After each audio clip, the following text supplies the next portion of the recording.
Hola, Doyis. Hoy vengo con una clase muy especial porque realmente no es algo que me hayáis pedido, pero sí es algo que tengo en mente y que tiene que ver mucho con conciliación y con este espíritu del dojo de ir más allá de lo personal y de nuestro ámbito individual. Y quería invitar a Tony Consuegra, que lo conocéis de retiro de respiración holoscópica, es el fundador de Ananda Integral y nos hemos formado en cierta forma en la misma escuela. Tenemos como muy en las venas lo de lo transpersonal. Así que encantada de que te prestes, Tony, a esta charla, que ya veremos lo que sale de aquí, Pues un gusto, y efectivamente, a ver qué sale de todo esto. porque lo vamos a improvisar. Realmente no hay preguntas, realmente es como casi una charla entre él y yo y una reflexión, ¿no? Porque Tony es un estudioso de Ken Wilber y Ken Wilber, bueno, ahora tú acabas de completar la introducción que voy a hacer, pero digamos que es un filósofo que es el cartógrafo de la consciencia, digamos que ha reunido muchos mapas de diferentes tradiciones, de diferentes culturas, de diferentes enfoques, siempre desde lo transpersonal. Y digamos que ha ido componiendo un mapa, ¿no? Que puede hacer un poco el sumatorio de todo eso y que concentra la esencia y algo que viene a llamar la práctica integral de vida, ¿no? Cuando reunimos toda esa sabiduría de las diferentes tradiciones y de lo que viene a ser también, ¿no? La sabiduría perenne, esa que está impregnándolo todo, ¿no? Ese punto, ese factor común denominador tan esencial bueno, que hay en esas filosofías ancestrales, ¿vale? Que además nos lo ha traído aquí desde ese filtro, ¿no? De lo occidental, desde una forma que se pueda entender, aunque te digo, Tony, que para mí me resulta bastante denso y complicado de entender. Por eso también te invito aquí a hacer tu síntesis y a que nos cuentes, ¿no? A que en cierta forma nos digieras esta cuestión que me parece tan interesante. Así que ahí va la traducción. Bueno, y es tal cual lo que has dicho, así de manera resumida, la figura que en Wilber y su obra, efectivamente, también es reconocida por ser un poco densa. No es que esté bien o mal, es que hay cierta, no sé, cuando se bucea la estructura de la realidad, pues el lenguaje que se utiliza es ese. Y Ken Wilber, pues bueno, es muy, muy rico, muy preciso, pero sí, a veces un poco denso y vamos a tratar de dar una forma, pues más de andar por casa o más práctica. A todo lo que has dicho, efectivamente, es tal cual. Le añadiría también el aporte de la nueva ciencia, porque lo que hace Wilber, sobre todo, integra tradición de sabiduría, psicología del nuevo milenio, o transpersonal, y nueva ciencia, que podríamos, si de manera muy resumida, el mundo, la nueva ciencia de la cuántica, vamos a decir así, el mundo cuántico. Entonces, efectivamente, siempre se ha buscado, o todas las corrientes de sabiduría han tratado de buscar un marco que más o menos incluya la mayor cantidad de variables posibles para comprender la naturaleza de realidad, y Wilber, pues bueno, ofrece un marco muy interesante. Siempre es una aproximación, por muy integral que sea, pero es una aproximación, pero bastante válida y bastante práctica. Como veremos, él lo llama la teoría integral, pero que nos conduce hacia la práctica integral de vida. O sea, todo este contexto, de qué manera se traduce en nuestra vida. Vale. ¿Hablas de lo cuántico? ¿De qué estamos hablando?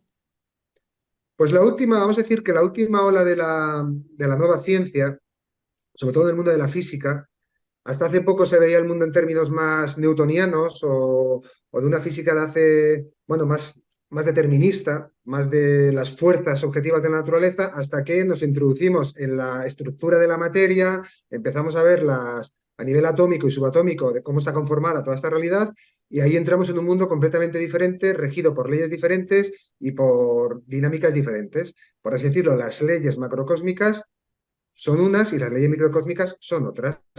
Y siempre se está buscando, dicho lo dicho, se está buscando desde hace mucho tiempo y se sigue buscando una teoría o una ley que unifique ambos mundos, lo externo y lo interno, o lo macrocósmico y lo microcósmico. Y entonces cuando se introduce llamamos mundo cuántico, como digo, hay leyes que desbaratan todo lo que concebíamos a nivel macrocósmico y viceversa. Y se está buscando de qué manera enlaza eso.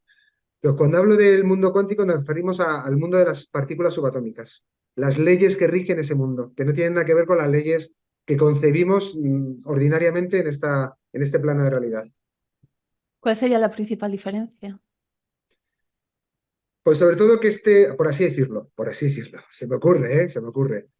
A grandes rasgos, en el mundo macrocósmico se puede regir o intuir o leer a través de la lógica.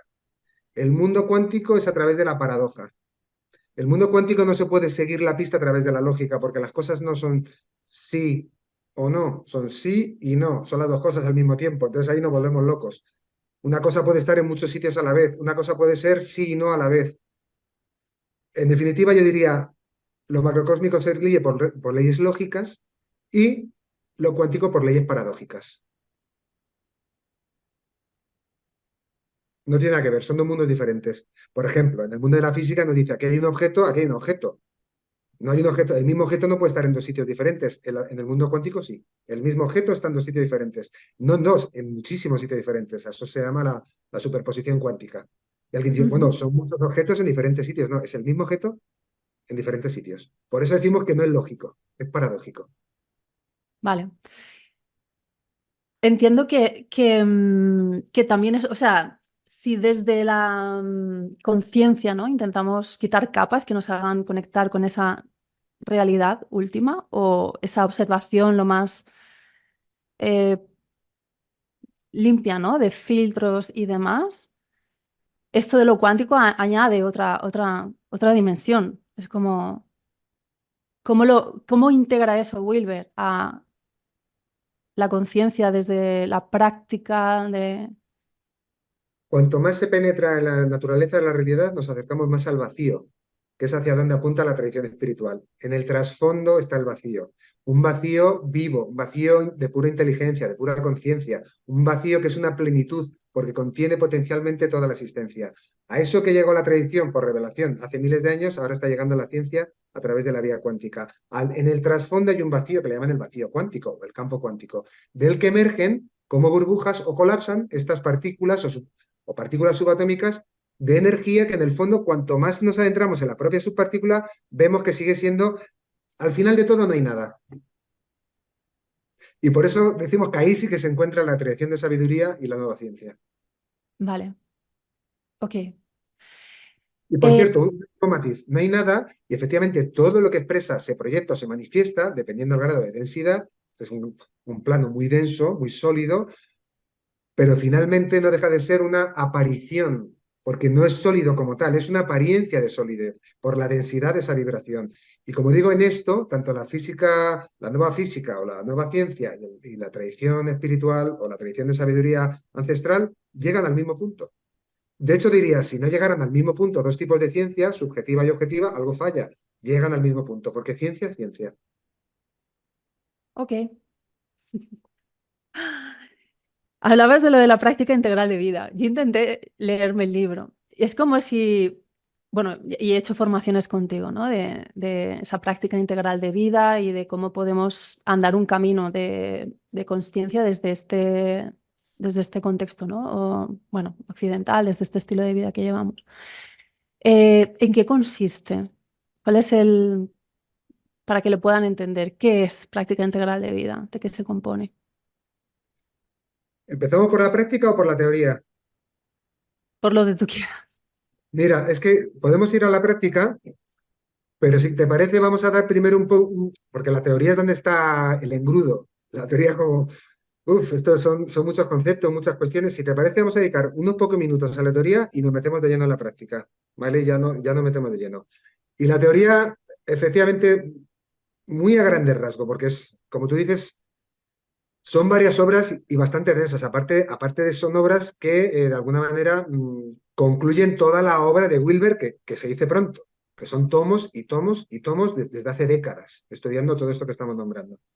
Y al final se concluye en una pequeña obra que es la teoría integral de Ken Wilber, y luego en un tocho, que es el que dices tú, que es el de la práctica integral de vida, que también, en fin, explica todo de manera pormenorizada y por eso es lo que es. Pero bueno, la teoría, por lo menos en lo que nos atañe, en todo lo que has nombrado es la confluencia de todos los sistemas de conocimiento, es el zumo que todas comparten, da igual que sea de Oriente, que sea de Occidente, hay algo que todas comparten incluso con la ciencia, con la nueva ciencia. Eso que se comparte al final nos viene a decir, estoy resumiéndolo mucho, ¿eh? Hay unos rasgos característicos a esta realidad. Uno de ellos, se habla de 5 rasgos, uno de ellos son los cuadrantes, los 4 cuadrantes. ¿Qué significa ese rasgo? Significa que todo evento que aparece en la conciencia participa en 4 cuadrantes. Y lo voy a intentar sintetizar muy rápido. Por así decirlo, hay 4 coordenadas: interior, exterior, individual y colectivo. De ahí salen 4 coordenadas. La primera coordenada, lo interior, individual. O sea, el individuo, uno mismo, y lo interior. ¿Qué significa eso? El mundo subjetivo. El mundo de la psicología, el mundo de la conciencia, de las percepciones, todo mi mundo de ideas, todo mi mundo, todas mis programaciones. O sea, es el mundo, por resumirlo mucho, el mundo psíquico, individual. El segundo cuadrante sería lo individual, pero objetivo. La estructura física del cuerpo, la biología, la conducta, el comportamiento, las cosas que hacemos, ¿vale? Está la parte individual, subjetiva y la objetiva. Y también, efectivamente, esto no viene a decir que la realidad yo tengo para manejarme en ella un cuerpo físico con unas limitaciones y unas capacidades, sin más. A nivel subjetivo todo es mucho más abierto, pero a nivel objetivo hay que concretar porque yo tengo 2 brazos, 2 piernas, en fin. El tercer cuadrante se lo aplicaríamos a lo colectivo, y en este caso el subjetivo o lo interior colectivo sería lo que llamamos las culturas, la visión del mundo, los significados compartidos, la mente colectiva, o lo que Jung también, en un contexto más psicológico, sería el inconsciente colectivo. ¿Qué significa eso? Dentro de mí hay una mente, pero que no es estrictamente individual, o yo participo de una mente que no es estrictamente individual, es una mente colectiva, un inconsciente colectivo, unas visiones del mundo que como cultura comparto con las personas que comparto esa cultura, dicho, valga la redundancia. Y luego estaría el cuarto cuadrante, que sería el exterior colectivo, que eso tiene que ver, igual que antes decíamos, que era el cuerpo físico individual, pues aquí es el cuerpo físico, lo que sería el planeta, con sus entornos naturales, con sus estructuras físicas creadas por las sociedades humanas, estructuras políticas, económicas, sociales de todo tipo, hasta las propias ciudades, todas las estructuras que hemos creado en el mundo que habitamos formarían parte del cuarto cuadrante. Sé que al final uno puede ver, efectivamente, que todo evento en el que yo me muevo participa en esas 4 dimensiones y que a la hora, en la práctica, ya no solo a la hora filosófica de entender el mundo, sino a la hora de hacer ciertas cosas prácticas, me conviene tener en cuenta esas 4 cuestiones. Por ejemplo simple, y voy a poner un matiz en esto. En el mundo de la espiritualidad se pone mucho el acento sobre todo en el primer cuadrante, toda la subjetividad, el espíritu, la conciencia, el querer es crear. Yo manejo mi simulador, yo manejo mis ideas, yo manejo mi mundo psíquico y eso es lo relevante. Que bueno, sí, eso es relevante, pero hay otros 4 cuadrantes, hay otros 3 cuadrantes. ¿Qué significa esto? Por ejemplo, como te digo, un ejemplo muy simple. Yo tengo una vocación y tengo una idea muy clara de crear pues no sé cómo decir, voy a cultivar aguacates. Y si no tengo, y por ejemplo, digo, los voy a cultivar en el desierto del Sáhara. No. ¿Por qué? Porque necesitas un cuarto cuadrante, un entorno específico para cultivar aguacates, que será más húmedo, necesita más agua. Entonces, por mucho que yo internamente proyecte lo que quiera, necesito un entorno adecuado a esa proyección. Voy a montar, pues estoy hablando de ejemplos muy simples que se me ocurren de repente. Voy a poner, no sé, una carnicería en países musulmanes, carnicería de cerdo en países musulmanes. No tiene sentido. Ahí no en esa cultura, en ese tercer cuadrante, no se concibe comer cerdo. Por mucho que yo estime que ahí voy a poner una carnicería y tenga los recursos, no va a ninguna parte. Ujú. ¿Qué significa eso? Que tengo que tener en cuenta todos los cuadrantes. Yo quiero realizar ciertos propósitos, ideas, proyecciones que quiero elaborar, sí, pero tengo un cuerpo físico, tengo unas necesidades y unas limitaciones que este cuerpo necesita. Necesito, esto que voy a hacer lo voy a lograr en 300 años. Pues tu cuerpo no dura 300 años. Necesitas acotar, necesitas ajustar lo psíquico a lo físico. También tienes que dormir, tienes que comer, en fin, necesitas... al final estamos hablando de ponerle sentido común a las cosas. Vale. Pero bien, Esto de los 4, he hecho una chuletilla, mira, sería así, ¿no? sí, no lo veo muy bien, pero sí, sí, O sea, individual, subjetivo, sí, individual, objetivo, digamos que va emergiendo desde lo más sí, individual ¿no? Desde abajo hasta lo que se ve más, ¿no? Que son las sí, estructuras y demás, ¿vale? sí. Hay una cuestión y es el fundamento por el que quería que vinieses aquí a hablar de esto, y es que Intento, la gente, ¿no? Se aproxima a vivir mindfulness para poder conciliar desde dentro. Tú te armonizas por dentro y poco a poco lo de fuera se va armonizando. Pero evidentemente cuando hacemos ese viaje interior de poder armonizarnos por dentro y la gente hace ese camino y luego llegan, ¿no? A la comunidad del dojo y se dan cuenta de que hay más personas y que en un momento dado cuando uno se armoniza intenta que su entorno también se armonice, ¿vale? Al final uno no puede conciliar realmente cuando todavía las estructuras tienen que ver con trabajos de 8 horas en el que hay un determinado presentismo, hay una determinada cultura empresarial que no favorece la flexibilidad horaria, que no tiene en cuenta las necesidades de las personas y de las familias, etcétera, etcétera, ¿vale? Entonces, para mí esto era un punto clave, ¿no? Y poder tener esta visión de cómo eh, yo puedo, pues eso es lo que dices, ¿no? Puedo tener esta visión, puedo tener esta intención de conciliar 360, pero realmente no puedo, como no empiece a cambiar desde mí al colectivo que tengo alrededor, aunque sea, ¿no? Y desde ahí a las estructuras, ¿no? Que condicionan el resto. Vale, en la práctica es esto. En la práctica es esto, efectivamente. Y es el ejemplo perfecto de que efectivamente ese cuarto cuadrante, con unas estructuras sociales, laborales, económicas, y aparte una cultura también, un tercer cuadrante, efectivamente al final también nos condiciona por mucho que yo quiera proyectar. Vale, ahí está la cosa. Antes de nada, que esto es interesante, también vamos a simplificar mucho y decir que hay como dos dimensiones, la subjetiva y la objetiva. Subjetivo y objetivo. Y alguien dirá, pero entonces, claro, porque hay dos formas de verlo. Lo subjetivo determina lo objetivo. Sí, pero como estamos en la paradoja que decíamos antes, dices, ¿y lo objetivo determina lo subjetivo? Sí, también. Las dos cosas se determinan mutuamente. No es que porque nosotros desde el punto de vista lógico, no, a ver, o uno o lo otro. No, no, son las dos. Mm, Es como una espiral, es el yin y el yang. Lo subjetivo determina lo objetivo determina lo subjetivo. ¿Y qué fue antes, el huevo o la gallina? Ese es el punto misterioso. No hay un antes, van juntos. Cualquier polaridad, en este caso objetivo-subjetivo, son una sola cosa polarizada, no va un antes y un después. Y esto no lo digo por decir, viene a cuento con lo que estás preguntando. Claro que hay que tener en cuenta que el objetivo cuenta. El objetivo me determina, el objetivo me configura una realidad. ¿Que yo me voy a ver limitado por ella? No, también hay una parte subjetiva que también está co-creando. Hay una parte subjetiva que yo le voy a proyectar. A lo que quiero llegar con esto es, yo voy a hacer lo que tenga que hacer a nivel psíquico, a nivel percepción, a nivel ideas, a nivel visión, me voy a enfocar donde yo necesito enfocarme, toda mi energía física, mi biología, mi energía vital la voy a poner también en mi propósito y luego tengo en cuenta el contexto cultural, tercer cuadrante en el que estoy y el contexto eh, de estructuras en las que vivo. No las puedo obviar, no las puedo obviar, pero sí que las puedo tener en cuenta a la hora de yo también proyectar más inteligentemente, vamos a decir así, y dar pasos realistas en el mundo. No simplemente, la voy a soñar, sí, voy a soñar, pero tienes que soñar con las estructuras en las que vives.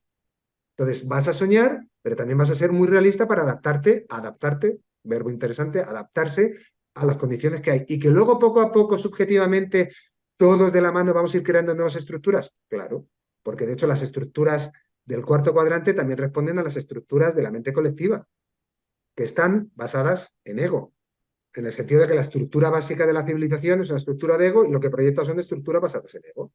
Pero en la medida que la conciencia sigue creciendo y desarrollándose, crearemos unas estructuras de orden diferente. Nos va a llevar mucho tiempo. No eso yo, la verdad es que, mira, no lo sé, y esto parece un chiste que hay, de hecho hay un chiste que habla de esto, dice, ni lo sé ni me No importa, importa. ni lo sé ni me importa. No sé cuánto tiempo va a llevar, yo sé que estamos en ello. De hecho, está habiendo un crujido muy fuerte a nivel de estructuras de conciencia. Y alguien dirá, pero si parece que vamos a peor, parece.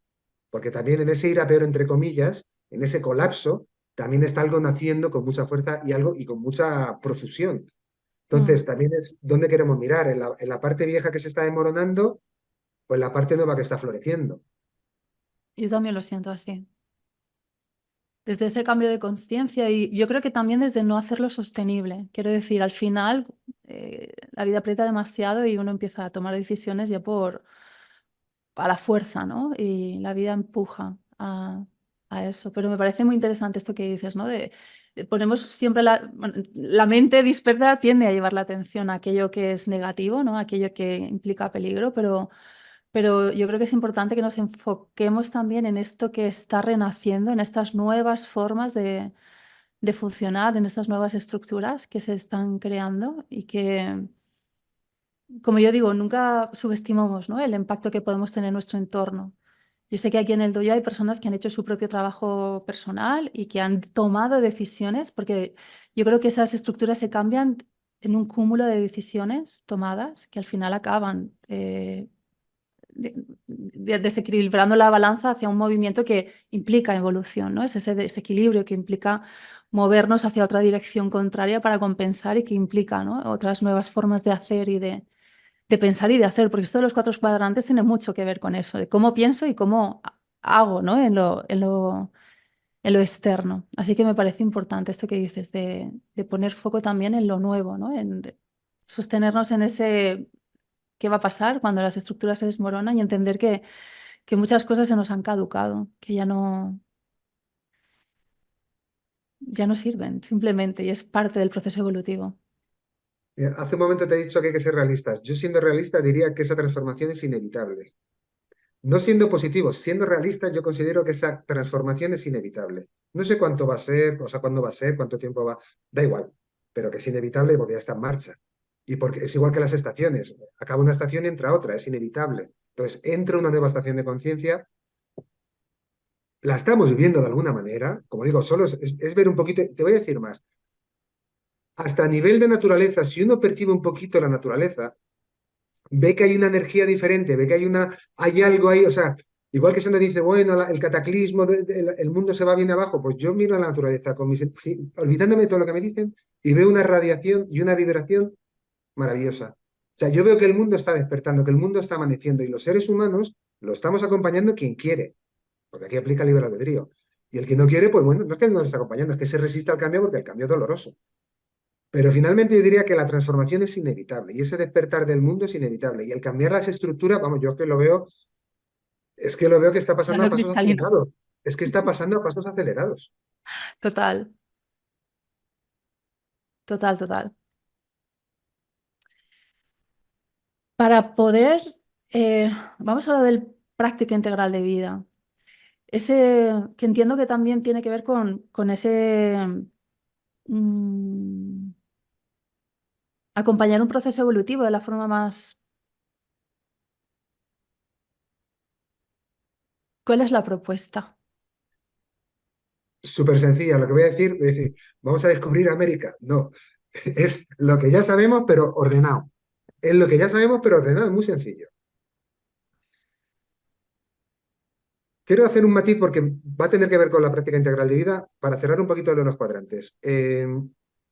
También hablamos, estamos en procesos de conciencia, hay quien también le habla de procesos del despertar, ¿no? La conciencia despierta, lo asociamos a eso, ¿no? Un despertar de conciencia, salimos de un estado como un poquito más ausente, más dormido, más despistado, más distraído, y de repente mi conciencia empieza a florecer y eso le llamo despertar. Hay muchos niveles de despertar. Puedo despertar a diferentes niveles y seguir dormido en otros. O dentro puedo despertar, por así decirlo, a nivel espiritual, a la verdad de quién soy, también a muchos niveles de lo que soy. Puedo ir despertando cada vez a capas más profundas, capas más profundas, capas más profundas, hasta, digamos, ese reconocimiento esencial. También puede haber un despertar social en el mundo en el que vivo. Aquí venimos al cuarto cuadrante. Por eso yo aquí pongo el acento. A veces, claro que el despertar tiene que ver con poner conciencia y recordar quién eres, pero también tiene que ver con poner conciencia al mundo en el que vives. Tienes que comprender el mundo en el que vives. Porque si no, ese manejar, lo que decíamos antes, te vas a manejar en estructuras que al final van a terminar haciéndote descarrilar. Y claro, con eso, por lo menos comprenderlo. La verdad os hará libres. No dice qué tienes que hacer con esa verdad. De momento, abrirte a esa verdad. Y efectivamente, mi realidad está configurada con una comprensión, con una aceptación, puede darle paso hasta la compasión, y esa es la base de la transformación. Pero para llegar a la compasión, tengo que pasar por la aceptación, tengo que pasar por la comprensión y tengo que pasar por la observación del mundo en el que vivo. Y yo Ujú. no voy a transformar ninguna estructura si evito verla. ¿Por qué? Porque es muy dolorosa y muy sombría. Bueno, esto viene a Hay algo, cuento. hay algo un recordatorio, Tony, de que ese es el primer paso para conciliar, ese punto de aceptación. La mayoría de personas que sienten que no siguen, ¿no?, en esa rueda de hámster tiene que ver mucho con no querer ver, no querer pararse a ver qué está pasando, cuál es el dolor, ¿no? Que le empuja a seguir corriendo en ese punto, con lo cual recojo lo de la aceptación porque ese es el punto, ¿no? Que puede cambiar las cosas. Cuando yo ya lo he visto, cuando yo ya lo he entendido, cuando yo ya lo puedo dejar estar, ¿no? Y ver como parte de mi realidad sin rehuir, sin rechazar, ¿no? Y desde ahí ya puedo empezar a cambiar cosas. Y esto es muy obvio y es uno de los grandes secretos. La aceptación es la base de la transformación. Súper obvio y a la vez lo vas a desconcentrarte. Digo, pero ¿cómo voy a aceptar estas cosas tan inaceptables? Porque es la base de la transformación. Aquí estamos haciendo un resumen, pero efectivamente por ahí va la cosa. Y para aceptar tengo que observar, tengo que reconocer lo que es. Internamente, subjetivamente y externamente, objetivamente. Práctica integral de vida, teniendo en cuenta estas cosas. También en resumen, como decíamos, no inventamos nada, es ordenarlo. 4 módulos de práctica.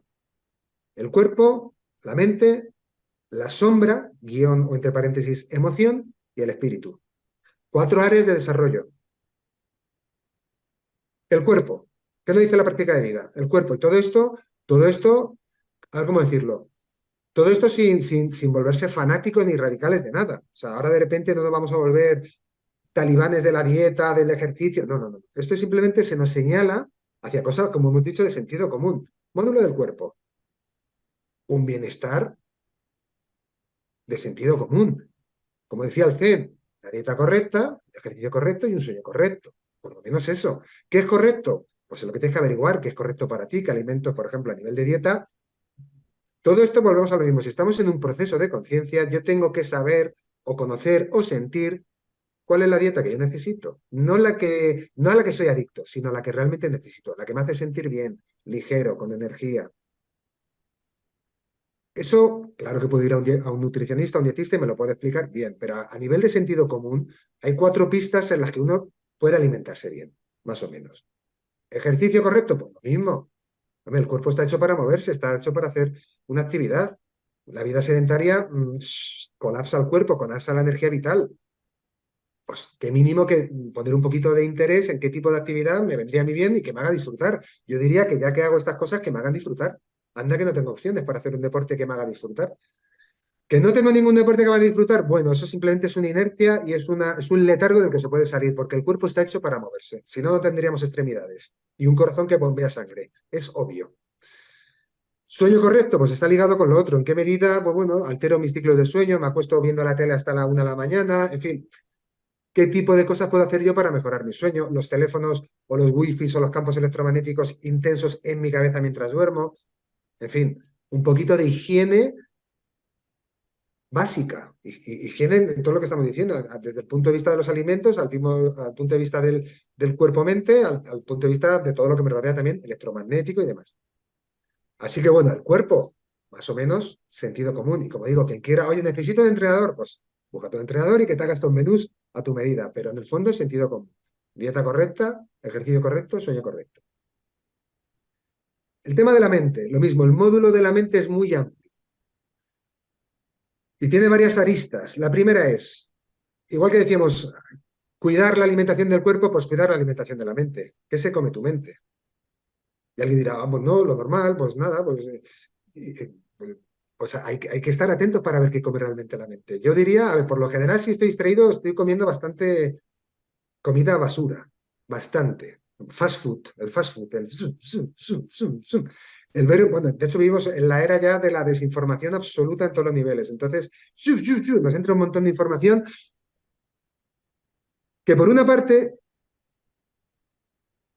esa salud de esa área mental tiene que ver con la calidad del alimento y luego también con la cantidad. Porque claro, por muy buena que sea la información, tampoco voy a estar 24 horas al día tragando información, porque la mente también necesita descansar, necesita hacer la digestión. Entonces están las dos cosas, la cantidad y la calidad. De hecho, hay muchas personas que dicen, pero que la mente se puede parar. Si la mente está siempre y viendo cosas y venga, va, estímulos, actividad, pam, pam, pam. El cuerpo, actividad no tanta, pero la mente mucha. La mente a tope. Y cuando la mente está cansada, pues algo que me distraiga, una serie y tal, pero sigue ahí, pa, pa, pa. Moraleja, silencio contemplativo para hacer la digestión. Crucial. crucial. Y esto es, vamos, esto se sabe de hace milenios, pero bueno, silencio contemplativo para hacer la digestión y luego atención a qué me como, a qué tipo de información. Es una información que me hace crecer, que me estanca, que me empodera, que me limita, que me separa de los demás, que me une a ellos, me estimula a compartir, me estimula a separarme, me genera miedo, me genera compasión. ¿Qué me genera la información que me estoy comiendo? ¿Me une o me separa, básicamente? Si te separa, te están envenenando, así de simple. Es mi criterio, ¿eh? No me tengo que creer. Pero si te separa esa información, si te hace resentir con unos o con otros, o que no sé qué, o por ideologías políticas, o no que. Bueno, bueno, me la estoy comiendo todo el cubo de basura así de golpe.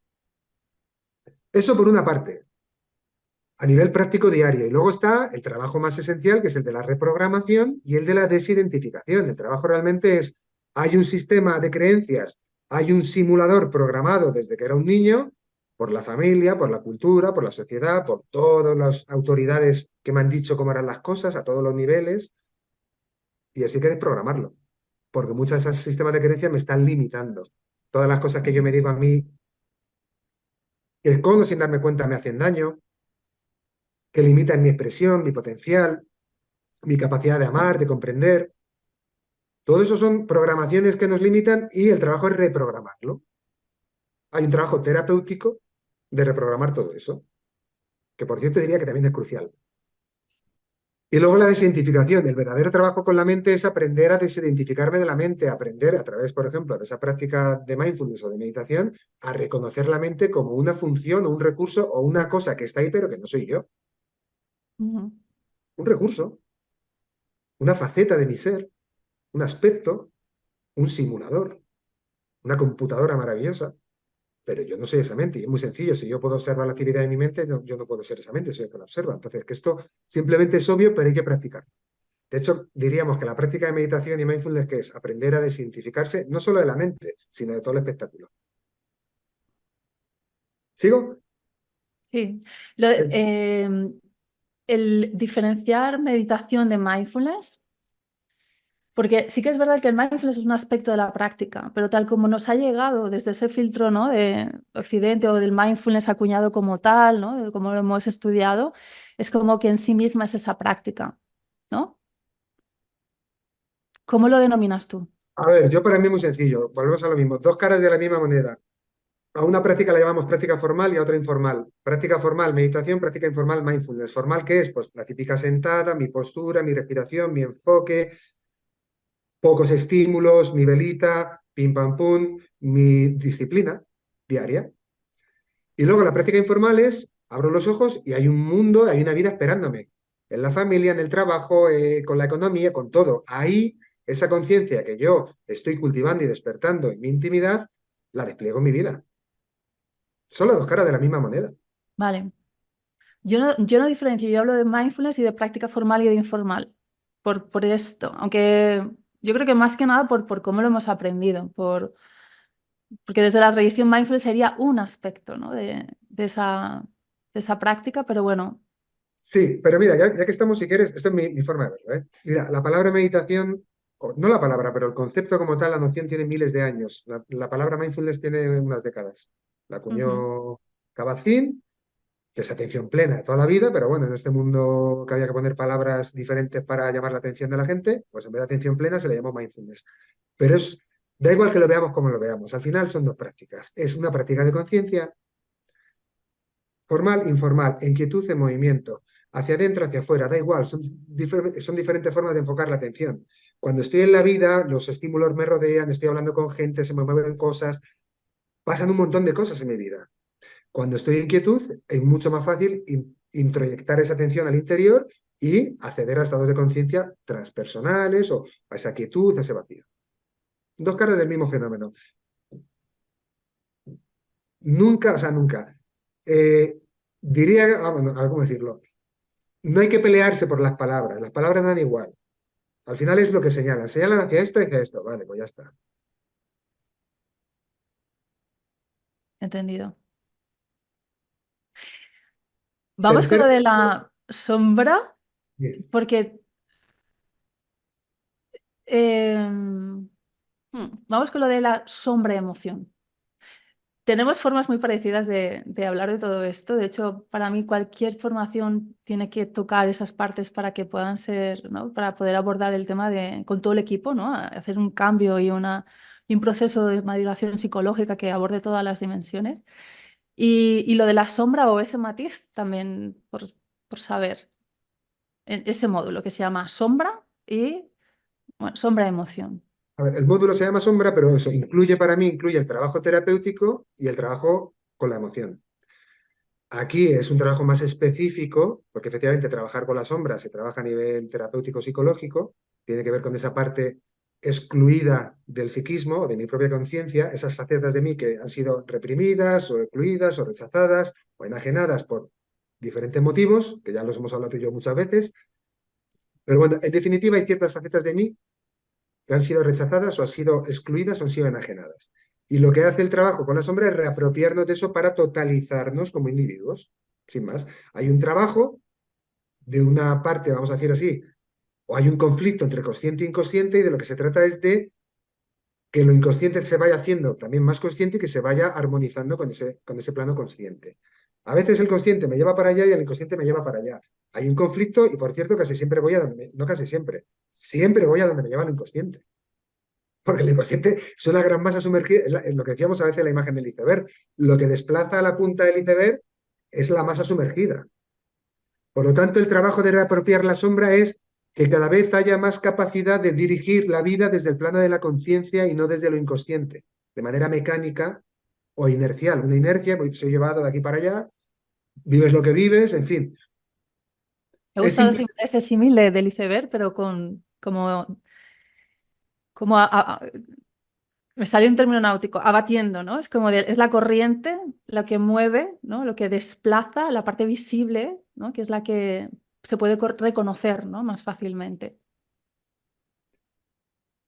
Pues aquí estaríamos hablando simplemente de reconciliar el psiquismo. Cuando digo reconciliar es porque la imagen, como digo simplificando, hay una división, una fractura entre el plano consciente y lo inconsciente, la imagen que yo ofrezco, la sombra que tengo ahí oculta, y al final de lo que se trata es de reconciliar esas dos facetas o esa división, porque al final de lo que estamos hablando siempre es de la integración y de la totalidad, o como dice Jung, el sentido de individuación, de ser un individuo completo. Claro, al ego esto no le interesa porque el ego lo que, también lo hemos hablado muchas veces, el ego lo que busca es proyectar una imagen a expensas de todo lo, o disociándose de todo lo que no encaja en esa imagen. Y aquí es justo lo contrario. Es decir, no, la imagen de mí mismo, o sea, de hecho, yo no soy una imagen, yo soy un individuo, indiviso, y eso incluye muchas cosas. Incluye muchas cosas, luces, sombras, masculino, femenino, cielo, tierras, tendencias por aquí, tendencias por allá, y todo cabe. Y eso, paradójicamente, ese principio de individuación, cuando lo realizamos a través de la integración de la sombra, lo que promueve es a la conciencia ir más allá del individuo, que es lo que parece que estamos buscando en un desarrollo espiritual, ir más allá del individuo. Pero esa Ujú. es la paradoja. Yo voy a ir más allá del individuo cuando se ha totalizado el individuo, cuando hay un individuo. Si no hay un individuo, esa es la cosa. Es un individuo indivisible. Me resuena muchísimo eso, porque ahora que, bueno, he hecho ese proceso, ¿no? La verdad es que ha sido una revolución con el máster y ver, ¿no? Cómo todos esos arquetipos planetarios forman parte de mi psique y que yo no soy esto o esto, sino que soy esto y esto y esto y esto, ¿no? Que cada vez siento que hay un proceso evolutivo constante. Yo ahora mismo personalmente lo estoy, iba a decir sufriendo, viviendo, ¿no? Como una aventura de transformación. Y cada vez me veo más en ese punto de indefinición que me reconcilia y, y todo el tiempo está con ese punto de todo cabe, ¿no?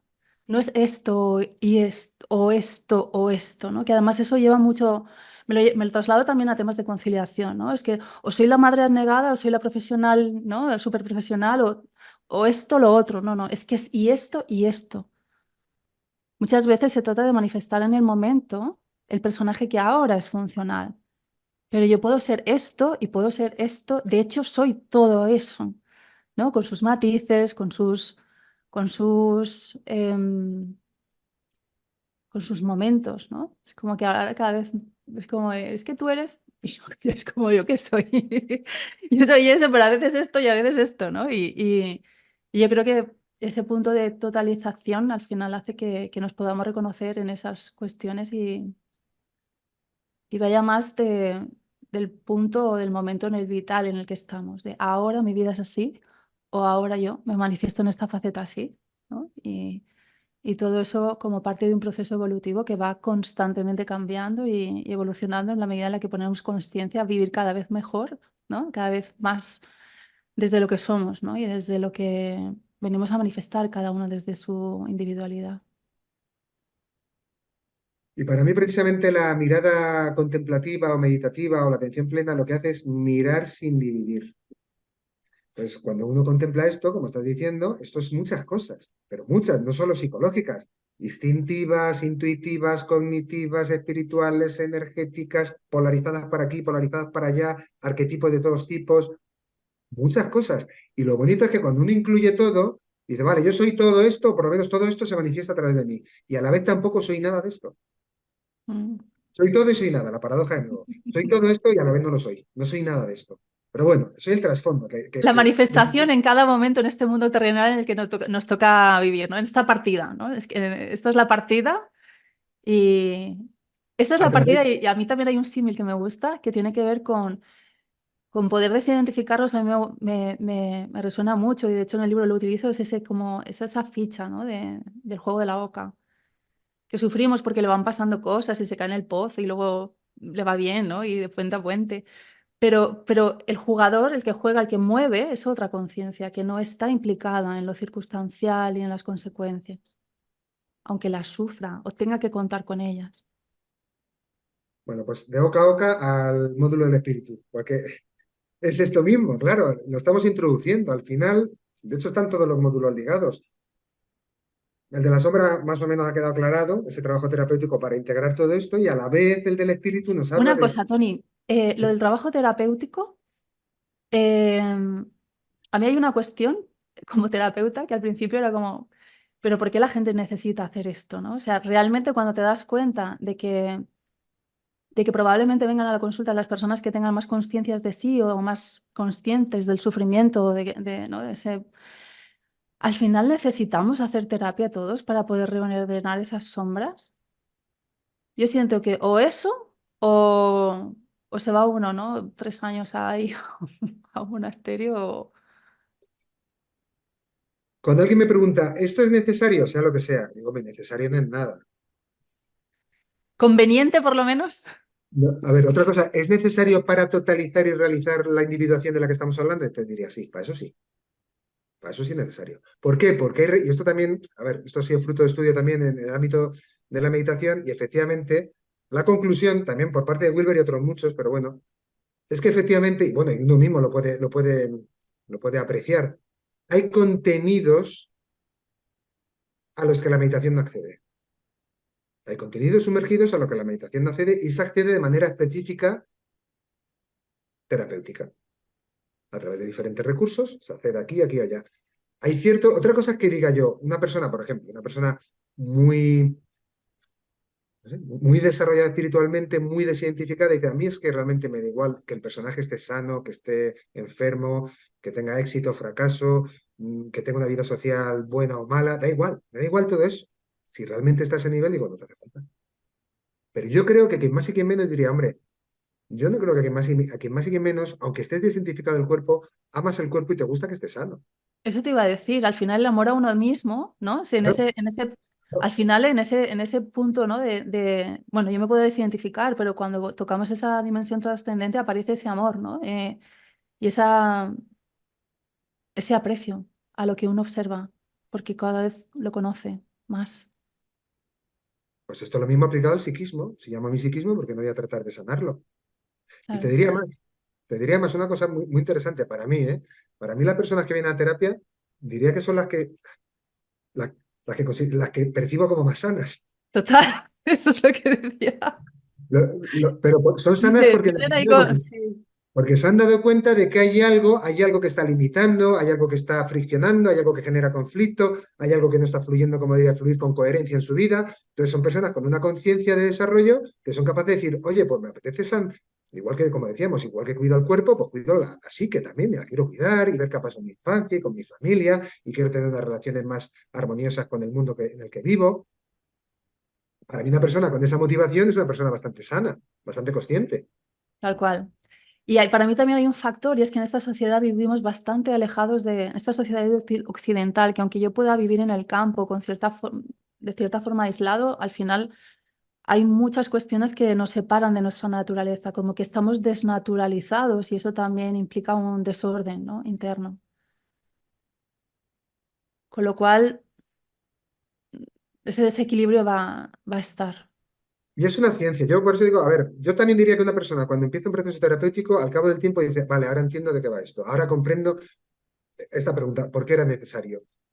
Porque claro, también está la noción de que la terapia es eso, es como la antigua imagen del psicólogo y el diván, te tumba, le cuentas tu vida, te tiras en 4 años, no vas a ninguna parte. Es que claro, es que, ¿qué asociamos por terapia? Ya, Entonces, es que esa es la cuestión. Una terapia que es también espiritualmente integradora, es que no es simplemente una charloterapia. La típica, como decíamos, la típica imagen de ese psicólogo del diván. Cuando uno lo vive se da cuenta de que al final es un proceso de conciencia. Yo a veces, por resumirlo, digo, mira, la meditación expande tu conciencia. La terapia hace consciente lo inconsciente, para que la energía estancada en el pasado pueda fluir en el presente, nada más. ujú, Para generar más coherencia en tu vida, para generar más armonía, para que esa conciencia y el vehículo psicofísico estén alineados. Ya está. ¿Es necesario? No, tú puedes vivir la vida que quieras. No hay nada necesario realmente. Como si no quieres comer, eso sí, vas a durar los días que dures. Pero es necesario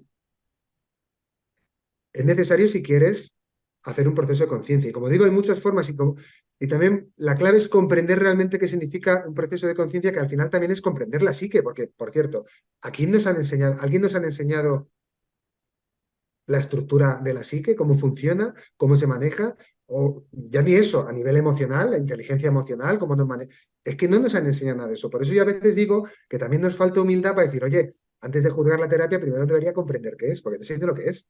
Nadie me ha enseñado a mí cómo funciona esa estructura psicológica, la estructura emocional, el psiquismo, el consciente, inconsciente. Yo no tengo ni idea. Cuando lo comprendo digo, uy, qué interesante, claro que todos, pero no, no es que es cuestión de unos otros, es que todos tenemos ciertas cuestiones que afinar, ciertas divisiones internas que reparar. Porque todos estamos proyectados en una imagen psicológica con una imagen, o sea, con una sombra proyectada hacia atrás.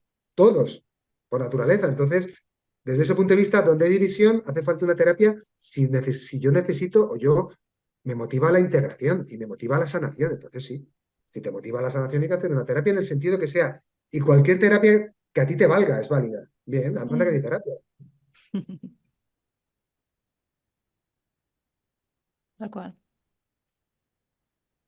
Módulo Joder, del espíritu. modo del espíritu. Pero bueno, está más que nombrado, yo creo. Al final, el módulo de espíritu sería una práctica, una disciplina, pues que incluya pues todo esto, meditación o contemplación, mindfulness, atención plena, oración, también en el buen sentido, en el sentido transpersonal, visualizaciones, en fin, todo lo que tiene que ver a nivel energético, un poquito todo lo que me saca de la estricta individualidad y de la apariencia tan sólida y del personaje, todo lo que tiene que ver con esos niveles transpersonales, que son muchos, porque decimos no solo el zen, el vacío absoluto, hay otros muchos niveles previos.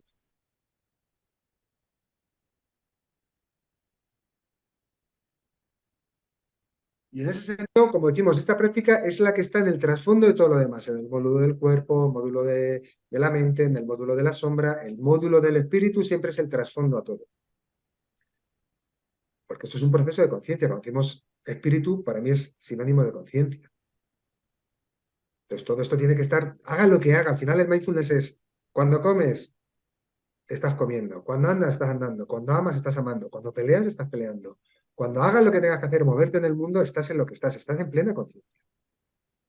Cuando a ti se te mueve emocionalmente aquí o allá, plena conciencia. Plena conciencia guión compasión, o sea, amor a lo que estás observando. Incluido a tu resentimiento, a tu odio, a tu culpa, también a eso, a todo. Es incondicional.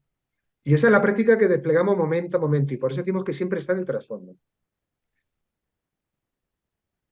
Y eso también implica un amor a la verdad. Por eso decíamos antes que si yo soy honesto hacia mí mismo, voy a saber lo que necesito a nivel de cuerpo, a nivel de mente, a nivel de emoción, a nivel de sombra, a nivel de terapia, a nivel del que sea, a nivel de qué quiero hacer con mi vida, al servicio de qué quiero ponerla, dónde quiero orientar mi energía. Esas son cuestiones, diríamos que son básicas, pero que tampoco nadie nos ha planteado. Y ya es hora que nos las planteemos, claro. Eso sería a grandes rasgos la práctica integral de vida, que como hemos dicho, no hemos descubierto nada, 4 módulos, se ha ordenado, vale, un poquito en el cuerpo, un poquito en la mente, un poquito a nivel terapéutico y a nivel espiritual. Y a partir de ahí, cada uno hace lo que sabe y lo que puede. Cada uno le dedica el tiempo que estima que es necesario. Cada uno lo que quiera. O sea, yo diría que en los tiempos que vivimos, este tipo de cosas, o sin ir tan lejos, ¿no? Pero, por ejemplo, la meditación. No lo puedo, si lo convierto en una tarea más, otra obligación más, venga, ahora otra cosa más. Uf, al final no lo voy a hacer porque es otro deber. No, no, es que esto no es un deber. Esto es algo que surge de tu corazón y que tú te quieres regalar porque te quieres, ya está. Y quieres cuidarte y vas a poner un poquito o lo que tú puedas de atención y energía en ese cuidado. Ya está. En el fondo es el amor a ti mismo. O sea, ¿en qué medida tiene valor esta vida que represento para que sea cuidada? Pues, hombre, esa es la cuestión que hay que preguntarse, porque si te dejas al final de todo, bueno, está bien, pero luego la desarmonía, luego, en fin, todo esto. Así que yo diría que el plan o estos módulos, esta práctica de vida me tiene que hacer disfrutar. No es una obligación más, no es tengo que hacer esto, tengo que hacer lo otro. No, hombre, tómatelo con ligereza, tómatelo como un disfrute, como un juego. El juego, sí, el juego de despertar, el juego de crecer, el juego de comprender, pero es un juego, tampoco es... La asistencia te ama incondicionalmente, da igual lo que hagas o dejes de hacer. Por eso decíamos que necesario no es nada, porque la asistencia es amor infinito, da igual lo que tú quieras hacer con tu vida, bienestar. Libre albedrío. Pero si quieres jugar a esto, si ha despertado en ti una chispa de conciencia o una chispa de compasión, naturalmente te va a salir cuidar al muñequito. Es que te va a salir solo. Y cuanto más lo cuidas, más bienestar traerás a tu vida, porque al final esto es una cosa que no se queda en la filosofía, sino que esa práctica se traduce en bienestar en tu vida. Bienestar físico, psíquico y espiritual. Ujú. Y esa es la cosa.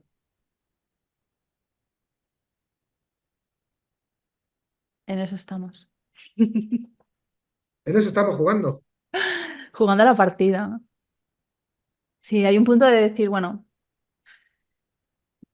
como que nada importa. Yo también tengo un poco la percepción de que desde ese estado de conciencia y de desidentificación, a veces siento que hay algo que podría estar dentro de ese módulo de espiritualidad que rige mucho más allá que yo.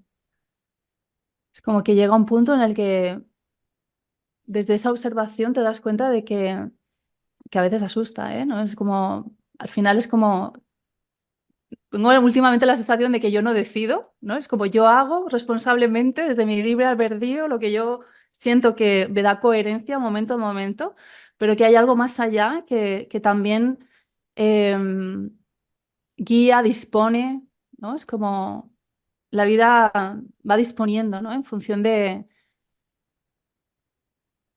lo que necesitas para evolucionar y siento que he estado también muy identificada con eso de, ¿no? O desde la parte de la sombra, es como este es el pedrolo, ¿no? Que tengo que observar, que tengo que salvar, que tengo que gestionar para poder evolucionar, pero también la vida nos trae muchos regalos, ¿no? De poder sentir y confiar en que nos cuida, ¿no? Y que mm, no tenemos que aprender, ¿no? O por lo menos siento que llega un momento en la vida en el que no, ya no se puede sanar o se puede vivir, ¿no?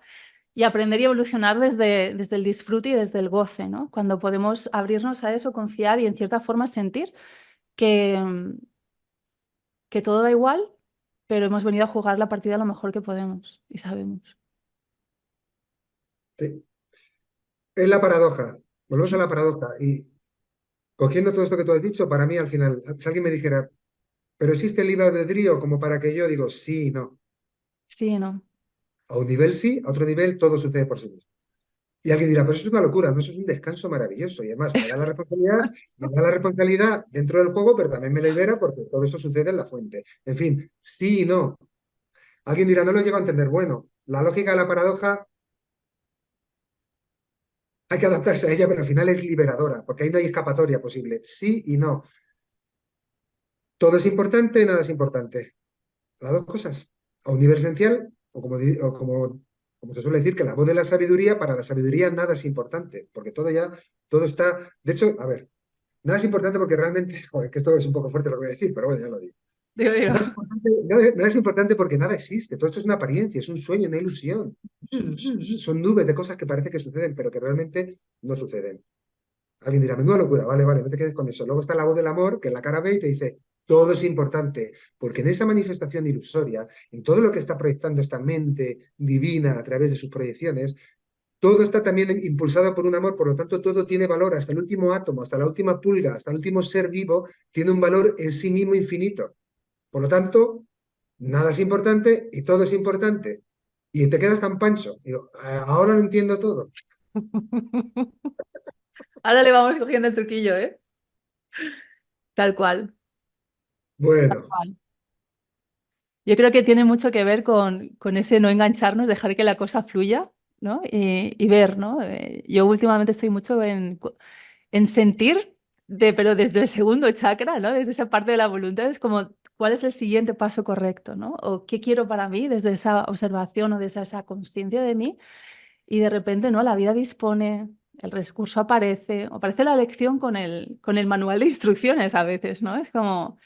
Y desde hoy una va conectando, ¿no? Con las sincronías y con, con lo maravilloso, ¿no? De esa inteligencia. Porque es verdad que lo resumimos todo en la conciencia, pero yo creo que a veces en estos contextos y lo percibimos por propia experiencia, ¿vale? Yo siempre digo que la espiritualidad es una experiencia personal e intransferible. Necesitamos pasar por esa, aunque luego podamos compartirla o podamos ver que hay un nexo común o que la gente la experimenta de una forma parecida, ¿no? Pero es esa experiencia personal intransferible que en cierta forma te va dando evidencias, ¿no? De que esto hay como una...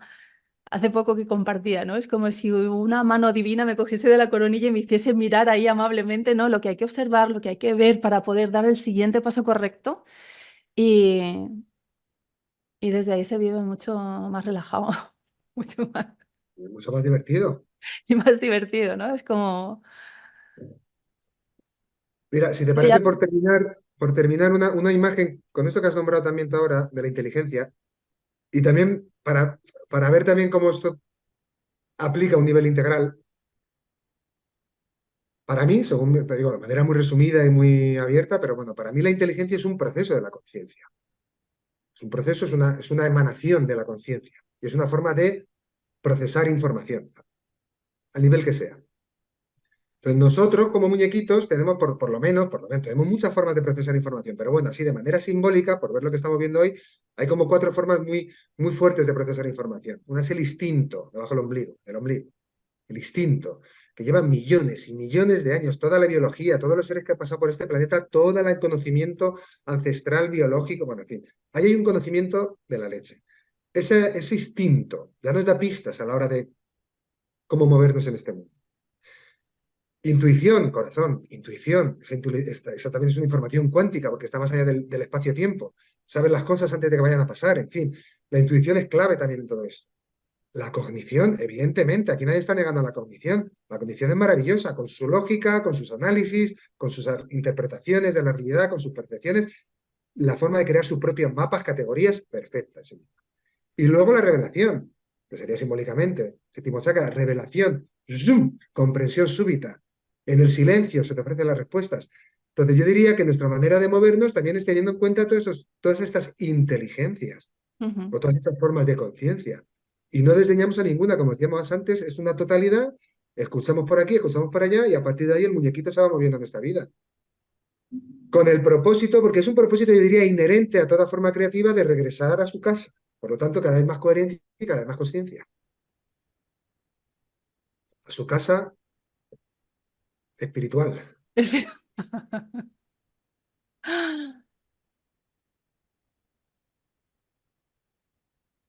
Iba a decir, esa casa espiritual, que es ese vacío que hay detrás, ¿no? de todas las Cada, cosas. cada uno le llama como quiera a esa realidad última. Llámales yo con una palabra muy genérica, la fuente con mayúscula, ¿no? La fuente, donde todo surge. Bueno, cada tradición lo contempla de una manera, cada uno lo contempla de una manera. Yo le he llamado casa ahora, pero bueno, sí, le puedo también llamar fuente. Ujú. Eso es una manera muy bonita, porque eso con mayúscula, eso no dice nada, pero es Eso. eso. Eso. Mm. En fin, pues muchas gracias por la charla. Bueno, pues gracias a ti, un gusto. Y ya Espero que os seguiremos aproveche de charlando, allí. ¿Eh? que seguiremos charlando otras tantas cosas. Seguro. Bueno, besito, Tony, muchas gracias. Un abrazo, chao.